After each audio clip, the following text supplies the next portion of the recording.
হয় চাওক পুৱা ৭ বজাৰ পৰা উচ্ছেদ অভিযানৰ নামি পৰিছে গোৱালপাৰা বন বিভাগ আৰু গোৱালপাৰা জিলা প্ৰশাসনে দহিকটা সংৰক্ষিত বনাঞ্চলত। দহিকটা সংৰক্ষিত বনাঞ্চলত 1143 বিঘা ভূমি যিহেতু বেদখলমুক্ত কৰিবৰ বাবে পুৱা ৭ বজাৰ পৰাই 20খনকৈ এক্সকাভেটৰ ব্যৱহাৰ কৰি উচ্ছেদ অভিযানত নামি পৰিছে গোৱালপাৰা বন বিভাগ আৰু গোৱালপাৰা জিলা প্ৰশাসন। এই মুহূৰ্তত প্ৰায় শান্তিপূৰ্ণভাৱে উচ্ছেদ অভিযান চলি আছে বুলি ক'ব লাগিব। মাজে মাজে কিছু ঠাইত কিন্তু যিসকল লোকে ইয়াত বসবাস কৰিছে তেওঁলোকে বাধা প্ৰদান কৰিছে তেওঁলোকৰ ঘৰ ভাঙিবৰ কাৰণে, কিন্তু বৃহৎ সংখ্যক আৰক্ষী মোতায়েন কৰা হৈছে যদি সেয়ে শান্তিপূৰ্ণভাৱে চলি আছে বৰ্তমানলৈকে উচ্ছেদ অভিযান। এই মুহূৰ্তত এই উচ্ছেদস্থলীত গোৱালপাৰাৰ আয়ুক্তগৰাকী আৰু গোৱালপাৰা আৰক্ষী অধীক্ষকগৰাকীও আহিছে আৰু মই তেওঁলোকৰ লগত পাৰিলে কথা পাতিব যত্ন কৰি মই আয়ুক্তগৰাকীৰ কাষলৈ গৈছোঁ। যিহেতু বৰ্তমানলৈকে যদি 1143 বিঘা ভূমিত যিহেতু বেদখলমুক্ত কৰিব হৈছে। ছাৰ মই আপোনাক আকৌ দিছোঁ ছাৰ, বৰ্তমানলৈকে শান্তিপূৰ্ণভাৱে চলি আছে উচ্ছেদ অভিযান? হয়, শান্তিভাৱে চলি আছে। আমাৰ 5টা ক্লাষ্টাৰ আছে, 5টা ক্লাষ্টাৰতো শান্তিভাৱে চলি আছে। কোনো ধৰণৰ ঘটনা হোৱা নাই বৰ্তমানলৈকে। মই ভাবোঁ ধুনীয়াকৈ হৈ যাব আজিৰ দিনৰ ভিতৰত। 1143 বিঘা ভূমি ছাৰ বেদখলমুক্ত কৰিব? 1140 বিঘা। 40 বিঘা।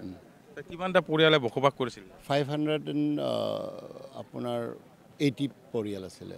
580 পৰিয়ালৰ আমি নটিচ দিছিলোঁ। গতিকে সেইখিনি আমাৰ আজিৰ ভিতৰতে শেষ হৈ যাব। কাইলৈ নচলে ছাৰ?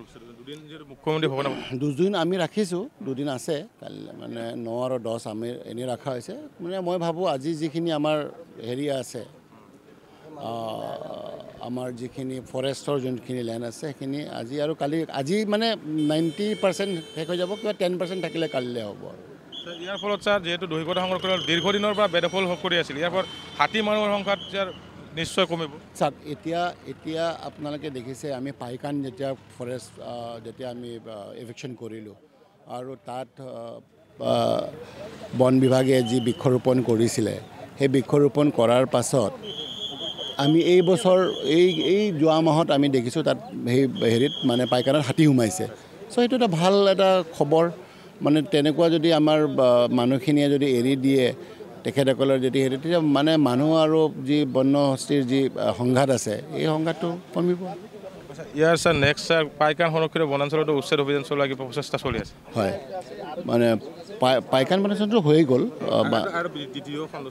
আছে তেনে দহিকটা আমি লৈছোঁ। এতিয়া আৰু কথাকথি আছে বিভিন্ন আমাৰ গোৱালপাৰা জিলাত যিখিনি ৰিজাৰ্ভ ফৰেষ্ট আছে সেইখিনি আমি ফাৰ্ষ্ট প্ৰায়ৰিটি লৈছোঁ।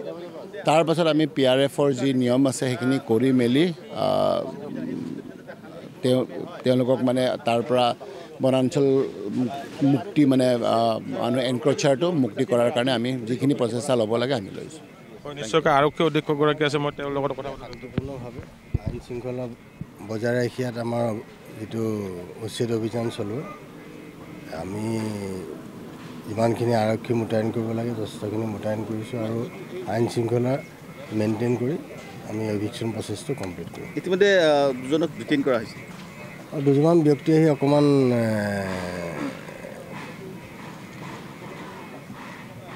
কিছুমান মন্তব্য দিছিলে, যিটো কাৰণে তেওঁলোকক লৈ গৈ আমি এতিয়া ডিটেইন কৰিছোঁ।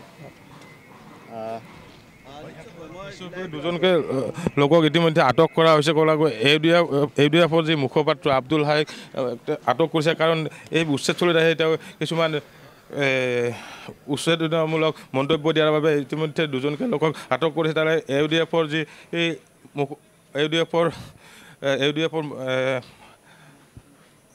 আব্দুল হাইক আটক কৰিছে। বৃহৎ সংখ্যক আৰক্ষী মোতায়েন কৰা হৈছে, কোনো যেন অপ্ৰীতিকৰ ঘটনা সংঘটিত নহয় তাৰ বাবে এনেদৰে পুৱা যিহেতু 7 বজাৰ পৰা উচ্ছেদ অভিযানত নামি পৰিছে গোৱালপাৰা জিলা প্ৰশাসন আৰু বন বিভাগ আৰু ঠায়ে ঠায়ে যি মহিলা কামাণ্ডৰ পৰা আদি কৰি সকলো কামাণ্ড পাতি ইয়াত ঠায়ে ঠায়ে ধন্যবাদ জ্ঞাপন কৰিছোঁ আপুনি উচ্ছেদস্থলীৰ পৰা পৰিৱেশ দেখুওৱাৰ বাবে।